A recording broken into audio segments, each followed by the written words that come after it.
So you're going to look a little crazy. And people are going to think you lost your mind. And you are going to step outside of your emotional agreements and bonds with people that love to keep you in status quo, because at least then they can predict how you're going to be. God forbid you showed up unpredictable. Everybody else would have to change around you.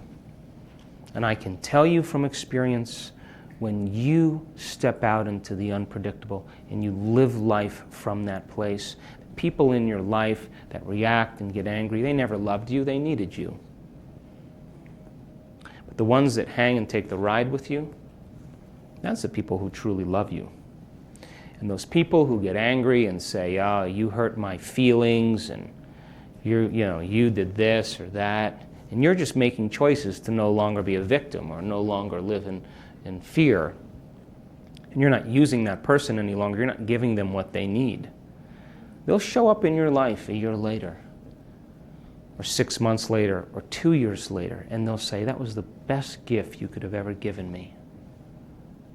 And you help them to evolve and grow as well.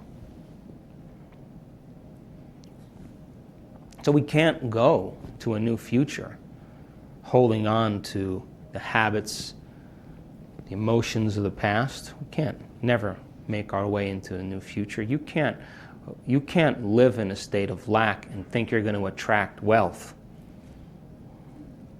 You can't live in a state of fear and really expect to attract possibility or joy. Because when you let go of fear, you have possibility. Wouldn't you agree? But what is fear? Focusing on the worst case scenario all the time. And you know what? There's a lot of agreement and support in our world to do that. Wouldn't you agree? You got to be a light, though. You got to be a light. When everybody's looking that way, you should be looking this way. And so when I say to know the hidden meaning behind everything, that your mind is capable of that. To see genius in every person. To be present in your life and be a great parent. To be a great brother. To be a great nephew, a great leader, a great boss, a great worker. Not because you're doing it to be liked, because there's no other choice.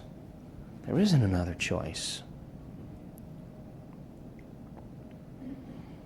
And if it takes you working to get to the point where you liberate yourself, was it worth it? If it took you 3 weeks, 50 minutes a day.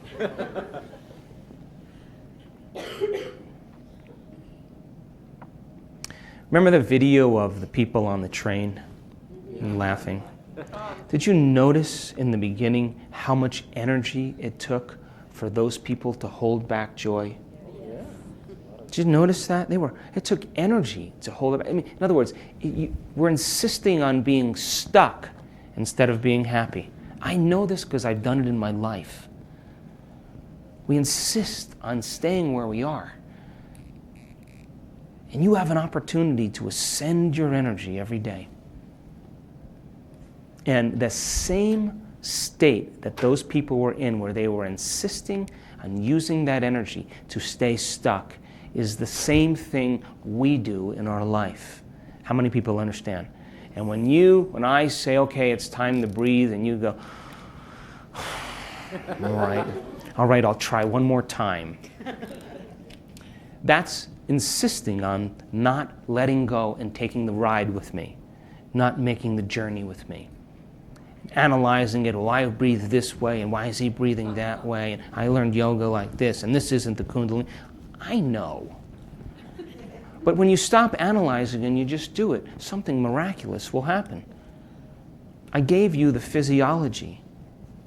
I demystify everything that I teach you because I want you to understand what you're doing and why.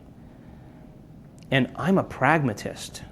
I will not do it unless I understand what I'm doing and why. I'm not a new ager, believe me. I don't I don't think that way. I always think, how does this work and how can I apply it to my life?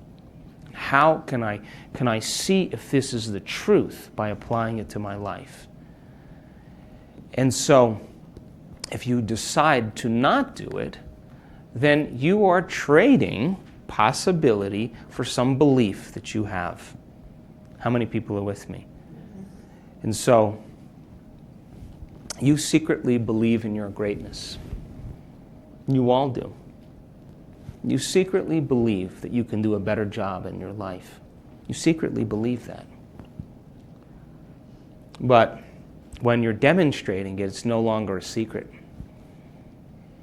When you're living it, you're no longer hiding it. When you're choosing yourself to be divine, because you understand to the greatest of your ability what divinity is, you won't return back to the Shire and eat bacon and eggs again. You'll be on an adventure. And living in the Shire is living in the familiar. Stepping out into the unknown is where possibility actually exists. So, if by chance your body bucks and kicks, you understand now you are not your body. You're the consciousness controlling that body.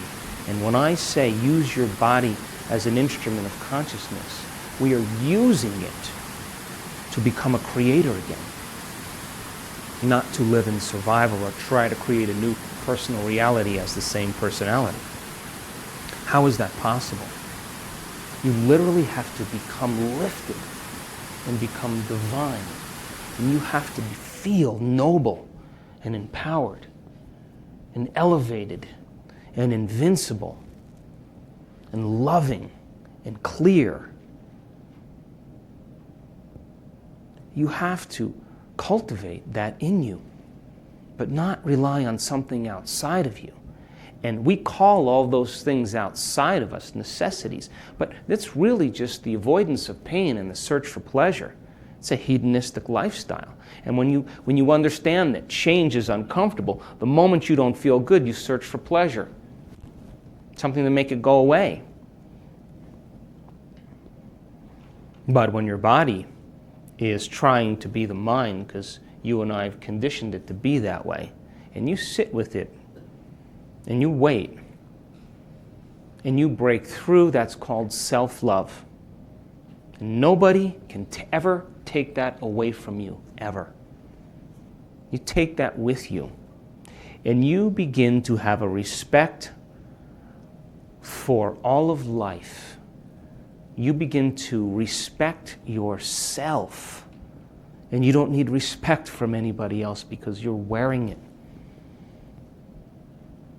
And that level of self-respect and respect for all of life is noticeable, it's palpable. You're not doing anything, you're being it. And when you're being that, then you're a magnet to possibility. You're a magnet to opportunity. You're a magnet to freedom. Because you freed the body from the chains of the emotions that kept it stuck in the past, and the body's finally liberated. And that liberation of that addiction is called freedom or joy.